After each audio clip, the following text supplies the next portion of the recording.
কিছু পিঁপড়ের বাসার সামনে একটা জ্বলন্ত বম এসে পড়ে। একটা পিঁপড়ে সেটা দেখতে পেয়ে নতুন খাবার মনে করে শুকতে যেতেই পিঁপড়াটাকে এইভাবে দাপাতে দেখে বম মারা ছেলেটি হাসতে শুরু করে।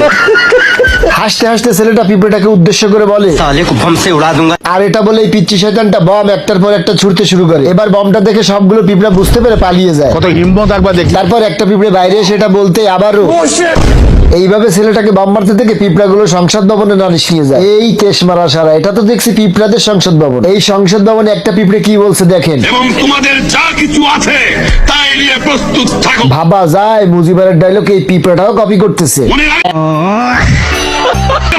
রক্ত যখন দিয়েছি রক্ত আরো দেবো। এই কাম সারছে, আমার তো মনে হয় এরাও সব আওয়ামী লীগ। এদেশের মানুষকে মুক্ত করে ছাড়বো ইনশাআল্লাহ। এটা শোনার পরে সব পিঁপড়ে উত্তেজিত হয়ে যায়। একটা পিঁপড়ে পাহাড়ের উপর দাঁড়িয়ে বাঁশি বাজাতেই সব পিঁপড়ে গুলো ওই ছেলেটার সাথে যুদ্ধ করার জন্য প্রস্তুত হয়ে বেরোয়। আর এদিকে ওই ছেলেটা তাবু বানিয়ে আরামে ঘুমাচ্ছিল। ঠিক হঠাৎই পিঁপড়ের দল ওই সময় একটা বম মেরে দেয়। বমটি গিয়ে নাকের উপর পড়তেই আর এদিকে দেখেন পিঁপড়েদের কামান আবিষ্কার। এই কামানগুলো দিয়ে তারপর পিঁপড়ের দলগুলো একটার পর একটা বম মারতে শুরু করে দেয়।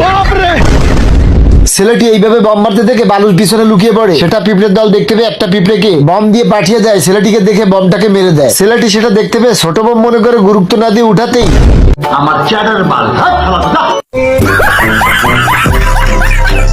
এ হাঁসটি চুরি করে গরুর মাংস এনে রান্না করে। সে মাংস দেখে এ হাঁসগুলো চুরি করে খাওয়ার ধান্দা করে।